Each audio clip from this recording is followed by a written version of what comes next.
इस वीडियो में हम टीपीएम टोटल प्रोडक्टिव मेंटेनेंस के अंदर आने वाले 8 पिलर्स में से c pillar safety health and environment pillar के टॉपिक एक्सीडेंट रिपोर्ट के बारे में हिंदी में समझेंगे। जब भी कोई दुर्घटना हो जाती है तो उसके बाद जो उस दुर्घटना का एनालिसिस किया जाता है कि ये दुर्घटना क्यों हुई, इसको कैसे रोका जा सकता था, फ्यूचर में क्या सावधानियां रखनी है, इसका हॉरिजॉन्टल डिप्लॉयमेंट और सस्टेनेंस कैसे करना है। तो इन सारी चीजों के बारे में हम इस वीडियो में हिंदी में डिटेल में समझेंगे। नमस्कार दोस्तों, मैं शक्ति मलिक हूँ। मैं एक टीपीएम सर्टिफाइड कोऑर्डिनेटर हूँ। मैंने Japanese MNC, JIPM, TPM certified company और कॉरपोरेट लेवल पर बिजनेस एक्सीलेंस डिपार्टमेंट में काम किया हुआ है। एजुकेशन बैकग्राउंड में मैंने बीटेक, एमबीए और एमटेक की। तो ये एक फॉर्मेट है जिसे हम यूज करते हैं। इसमें सारी चीजों के बारे में बताया हुआ है। तो सबसे पहले इसमें हम जैसे कंपनी, जिस भी जगह कंपनी में ये दुर्घटना हुई है उसका यहाँ पर नाम लिख लेते हैं। डेट एंड टाइम, किस दिन ये दुर्घटना हुई है, किस टाइम दुर्घटना हुई है, यहाँ पर डाल लेते हैं। प्लेस और मशीन, कौन से सेक्शन में और कौन सी मशीन पे दुर्घटना हुई है, यहाँ पर डाल लेते हैं।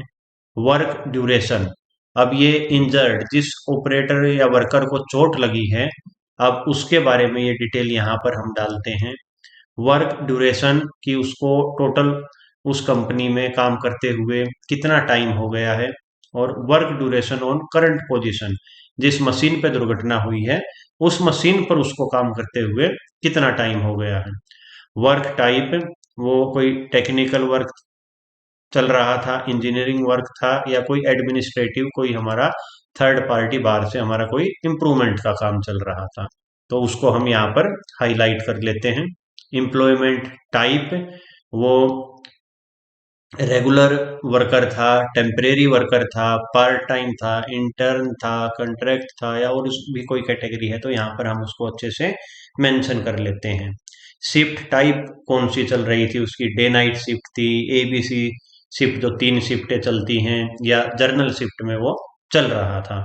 उसके बाद एक्सटेंट ऑफ इंजरी, इसमें हम कि उसको क्या चोट लगी है उसको क्लियरली डिफाइन कर देते हैं। उसके बाद नेम ऑफ द विक्टिम, उसका नाम और कोड वोड जो भी हमारा होता है वो कंपनी का हम यहाँ पर डाल देते हैं। उसके बाद लीव, कंप्लीट रिकवरी डेज, अब उसको चोट लगने के बाद रिकवर होने में कितने डेज का टाइम लगा वो हम यहाँ पर क्लियरली डिफाइन कर देते हैं।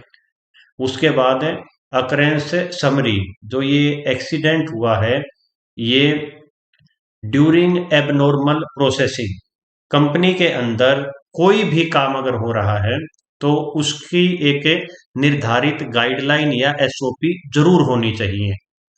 अगर वो गाइडलाइन और एसओपी के बिना कोई भी काम किया गया है और एक्सीडेंट हो जाता है तो वो आता है हमारा ड्यूरिंग एबनॉर्मल प्रोसेसिंग के अंदर, कि हमारा वो चीज काम करने का तरीका हमने डिसाइड ही नहीं किया था, एबनॉर्मल प्रोसेसिंग के कारण हमारा एक्सीडेंट हुआ। दूसरी एक्सीडेंट की कैटेगरी बनती है ड्यूरिंग नॉर्मल ऑपरेशन, मतलब कोई भी हमारा जो एसओपी डिफाइंड थी उसके अनुसार काम हुआ और उसके बावजूद भी एक्सीडेंट हो गया, तो उसके अंदर भी मेंटेनेंस का काम करते हुए हुआ, प्रोडक्शन का काम करते हुए हुआ, या एडमिनिस्ट्रेटिव कोई भी थर्ड पार्टी का हमने बाहर का कोई काम इम्प्रूवमेंट का करते हुए हुआ, तो ये हम यहाँ पर क्लियरली मेंशन कर लेते हैं। टाइम, रेगुलर वर्किंग आवर्स में हुआ, ओटी ओवर टाइम पे काम करते हुए हुआ, या छुट्टियों में काम करते हुए हुआ।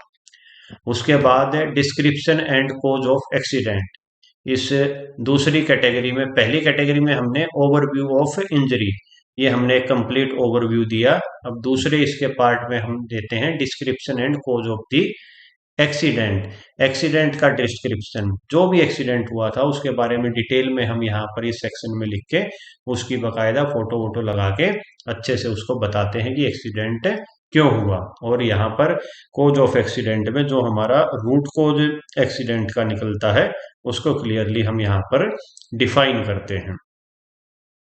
अब उसके बाद अगले सेक्शन में हमें इंसिडेंट रिपोर्ट, अकरेंस स्टेटस, जो भी हमारा एक्सीडेंट हुआ था उसकी डिटेल इंफॉर्मेशन हम इस सेक्शन में लगाते हैं। पिक्चर्स का यूज करते हैं, डायग्राम्स का यूज करते हैं, और इसको जिस भी तरीके से फ्लो चार्ट, जिस भी माध्यम से इस एक्सीडेंट के बारे में हम विस्तार से सही से समझा पाए, वो यूज करके हम इस सेक्शन के अंदर इसको कंप्लीट करते हैं। उसके बाद रिपोर्ट ऑफ वर्क इंजरी, हम फिर जो हमारा वाई वाई एनालिसिस करते हैं कि एक्सीडेंट हमारा क्यों हुआ। हम 3-4 बारी लगातार वाई वाई पूछने के बाद हम अपने रूट कोज पर पहुंच जाते हैं, और उसके बाद हम उसके जो रूट कोज हैं उनके ऊपर counter measure for root cause हम डिसाइड करते हैं कि हमें क्या एक्शंस लेने हैं जिससे कि ये एक्सीडेंट फ्यूचर में ना हो। और उसके बाद ये जो हमने एक्शंस लिए हैं ये बरकरार रहे, इसके लिए हम सस्टेनेंस की ये चेक पॉइंट हमारा मेंटेनेंस की पीएम की चेक शीट में डलेगा, या ऑपरेटर की क्लिट मशीन चेक शीट जो होती है उसमें डलेगा, या इंजीनियरिंग की डिजाइन न्यू मशीन प्रिक्योरमेंट के टाइम पे उसे नई मशीन में भी इन चीजों को इनबिल्ट रखना है, डिजाइन मेंटेनेंस चेक शीट में जाएगा। तो इस तरह से हम सस्टेनेंस को इंश्योर करते हैं डॉक्यूमेंट्स को अपडेट करके। और उसके बाद ये हम ओरिजेंटल डिप्लॉयमेंट का स्कोप भी देखते हैं कि इससे मिलती जुलती और मशीनों पे भी हम इन जो हमने इम्प्रूवमेंट की हैं इनको सुनिश्चित कर लें। उसके बाद इनकी टारगेट डेट और कौन रिस्पॉन्सिबल बंदा है उसको निर्धारित, सवाल जवाब स्तर। तो इसी तरह से हम एक्सीडेंट का एनालिसिस करते हैं। कम और ज्यादा मैक्सिमम यही चीजें रहती हैं। और फिर भी आपको कोई डाउट है तो आप मेरे को इस वीडियो के कमेंट में डाल के। धन्यवाद। टीपीएम और कंटिन्यूअस इंप्रूवमेंट से रिलेटेड और वीडियोज को देखने के लिए मेरे चैनल को लाइक शेयर सब्सक्राइब जरूर